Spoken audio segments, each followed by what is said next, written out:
Good afternoon. How's everyone doing? Very good, very good. So I have this private stage here, and we paid extra money for this special booth at Ballet. I'll tell you about the goodies after this.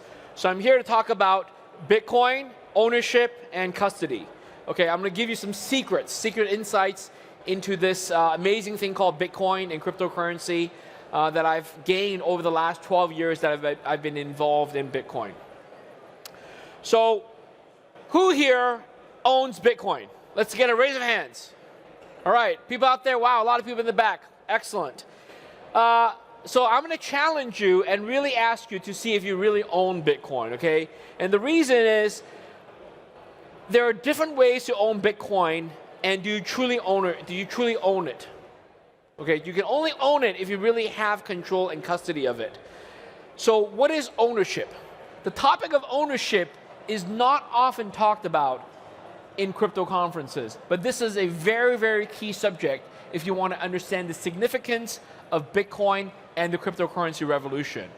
The reason, I'm going to give you a short history, okay, about ownership. The reason is that money actually started with physical ownership. Okay, we all know that centuries ago, for millennia, people used to hold gold and silver and physical precious metals. So historically, value was in the physical good itself. Whether it's gold, silver, whether it's jewelry, whether it's commodities like rice, grain, corn, or livestock. And that's how people valued wealth. How many cattle do you have? Right? How much land do you have? Everything in physical form. But today, money is actually tied to identity. It's titled ownership. What is title ownership? Title ownership is when you own something in your name. And by definition, the way you can prove you own it is you are who you are by showing your identity. So whether it's a passport, whether it's a national ID, or it's a driver's license, you own the money in your bank account, you own the money in your payment system, you own the stocks in your brokerage account by virtue of who you are, right? All of us have IDs. We bring it, sometimes passports, sometimes, again, state-issued government ID. Well, what's the problem with this? There are risks. There are many problems and risks with title ownership. Okay, this is why Bitcoin and cryptocurrency came around. Because first of all, when you own money and you put it in the bank, the question is your money really in the bank? That's the number one fear. And earlier this year, and this slide is brand new for this year, because just earlier this year, we've seen some significant bank run issues in the United States. And I'm sure it's either already happened in other countries or it will soon happen in other countries. And by the way, this kind of stuff has been going on for decades. Okay, is your money really in the bank? Silicon Valley Bank, Signature Bank, Credit Suisse, they all had to be bailed out and foreclosed. And secondly, if your money is at the bank, when it comes to time of crisis, can you get your money out? That's why every so often you see people lining up at the ATM trying to get their cash out. This happened 10 years ago in a small country, Cyprus, in 2013, and it's happening again this year in 2023. It's a repeating pattern, okay? So when identity is involved, when you have money, and this is the secret, right? When you have title ownership of money or stocks, it turns out you don't really have ownership because the control is held by someone else. Someone else has to be the judge if you are who you are. Whether it's going to the airport, you have your airline ticket, and they have to match your ID to make sure you are the person that has declared the name on the airline ticket. When you go to the bank, when you get money at the teller, they check your ID. A lot of times they check your ID, so that person behind the counter is actually the judge and control of who you are, and they can deny you access to your own funds. And this is terrible. Now, people say, what about cash? What about cash? You can control cash, right? Yes and no. It's cash, you can control it, but you do not control the value of the money. Because over time, we've seen cash go out of money, right? Go become worthless. Whether that's the Deutschmark pre-World War II, whether it's Venezuela, the Bolivar, whether it's very famous in Zimbabwe, Africa, hyperinflation, the money in your hand is not even worth its weight. It's not even worth, like toilet paper. And of course in India, we saw the government ban the 1,500 rupee notes. This is almost 10 years ago. Same thing. So the question now is back to cryptocurrency.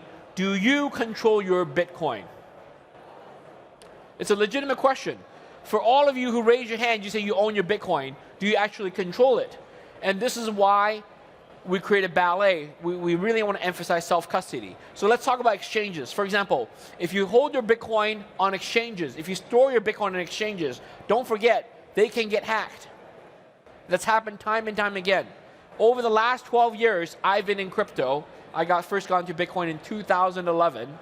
There has been dozens of hacks, exchanges going away, and there's so many exchanges with big booths out there today, right? But the reality is, in 5 years, in 10 years, when you come back to the TOKEN2049 conference, many of the exchanges you see here will have been hacked, and some of them will have gone bankrupt, just like FTX did last year. Okay? So think about that. This is for real. And I've run an exchange, and I know this firsthand. This is very, very risky and tough business. Your account can get hacked. So even if the exchange does not get hacked, you have a user account on the exchange. You log in with your username, password, and two-factor authentication. Your account can get hacked, your money can get stolen because you're leaving it on a platform. Third, the platform itself, even if it doesn't get hacked, even if your account doesn't get hacked, they can still go bankrupt because of mismanagement. If the CEO decides to spend money buying a house or giving money to a politician, the platform can be insolvent. Or they make bad investment decisions, okay? It can become insolvent. So the lesson here is you need to self-custody. Self-custody means you take ownership and control of your digital assets. I don't care if it's Bitcoin, Ethereum, all the tokens, or even NFTs. Always, always self-custody. How many of you have NFTs?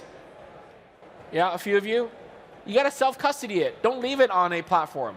Okay, put it on cold storage. And there are many ways to store your Bitcoin and cryptocurrency. Here are some of the popular wallets and platforms. On the top we have exchange custodial platforms. So the first decision is, do you want to store on a custodial platform or do you want to self-custody? And I've already given you the answer. You should self-custody. The second thing is, do you want to put it on hot wallets or cold wallets? So hot wallets are software products where you store it there. It's running on a live device such as your mobile phone or your PC that's connected to the internet. Well, you don't want to do that. You want to put it on a cold storage so that your assets are safe and not online, allowing hackers to go at it. Okay? Over the last 12 years, I've seen a lot of friends and acquaintances and people I meet at conferences tell me they lost all their crypto through a hack because they stored it on a hot wallet. Or they sold it on a platform, the platform went bankrupt. Okay? So we want to offer a solution. And most people know it already, which is to store your crypto on a hardware device, something like this. Have you seen this device? Some of you have. Some of you use it. Yes, I use it myself. But the question is, are you using it effectively? Is your solution, cold storage, simple enough to use safely? Because we know complexity is the enemy of safety. In reality, what's happening is most people's solution is not like this, but rather if you zoom out, it's a mess like this. It's a mess because it's too complex. It leads to complete failure. You mismanage your recovery seeds. You don't write it down nicely. You cannot read it. You put it into 3 different pieces. You lose track of it, right? And also, you update the firmware for the device. Something can go wrong. You have to restore from backup. It's a complete mess. Worst of all, some people put their recovery seed right where they put their hardware wallet, in the same box, in the same drawer. Seriously, people do that. Terrible, terrible, okay? Complete failure, okay? So rather, what is the solution? The solution is to come up with a safe and easy cold storage. Emphasize easy. Because if it's not easy enough, either people won't use it or people will screw up. And both are terrible outcomes. Okay, you got to be safe, but you got to be easy. And Ballet is what we created. We created a world-first solution that is completely non-electronic, okay, zero setup. This cold storage card here has zero setup, and it means there's nothing you need to do to set it up. You can use it right out of the box. It's completely safe, 100% cold storage, and best of all, because it's a physical bearer asset, you can use it to send gifts to other people. Put crypto on here, NFTs and other tokens, and you can gift it to other people. So it comes with a very nice ecosystem. We have the Ballet crypto app, and you can view balances, manage your accounts, manage your assets, and you can have multiple cards and all that. It's called Ballet Crypto. You can download it on the iOS App Store or Google Play, and so on. Okay? So safe and easy cold storage has been my mission for the last 4.5 years. I'm the founder and CEO of Ballet. We've been creating this for the last 4.5 years. We announced this, in fact, 4 years ago in Singapore when the product debuted. And over the last 4 years, I'm proud to say that we're probably one of the only wallet providers out there, cold storage, where none of our users have ever been hacked. We've never been hacked, self-custody. None of our users have ever lost any coins. And especially important, they don't lose coins due to user mistakes. Because the social contract is, as long as you don't lose this card, you will not get hacked, you will not lose your assets. And this is the only wallet cold storage that's designed for more than 10 years, 20 years design. Think about that. There's no firmware updates, nothing to maintain. Very easy to use. Okay? So you want to avoid this mess and use something simple and elegant like Ballet. Keep it simple, right? True safety is keeping it simple. Self-custody, physical bearer asset, durable and long-lasting, no electronics, no cables, no firmware updates at all, and best of all, you want to prevent user mistakes. So this is the secret to investing wisely in Bitcoin and cryptocurrency. Okay? Bitcoin is the future of money, so you really, really want to custody this, your own Bitcoin, self-custody, and have the Bitcoin when Bitcoin hits $1 million. How many of you believe that Bitcoin will actually hit $1 million in the next few years? Some of you? Yes, absolutely. I believe it too. I know it. It's not just a matter of belief. I know it. And here's why. Bitcoin is scheduled to go through halving when? Do you guys know when this is the next Bitcoin block reward halving? Do you guys know? Next year, right? About 6 months from now. And what's amazing is in the next 10 years, we're going to see 3 different block halvings. Think about that. 3 block halvings for Bitcoin. Today, the block reward is 6.25.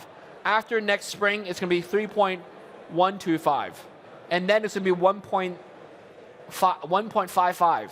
And then it's going to be 0.76 or so per block, okay? It's come down from 50 BTC to only 0.7 BTC within 10 years. So by then, Bitcoin will be hundreds of thousands of dollars each, if not over $1 million. So I'm the author of this Wall Street Journal best-selling book called The Promise of Bitcoin. I encourage you all, if you want to learn more about Bitcoin and about the history of my involvement, go buy this on Amazon. It's available in print, ebook, as well as an audible book that's read by me. Okay? Thank you very much. The Ballet booth is right there. Come over and you can come get your free sample of the hardware cold storage wallet, special edition. Okay, thank you very much.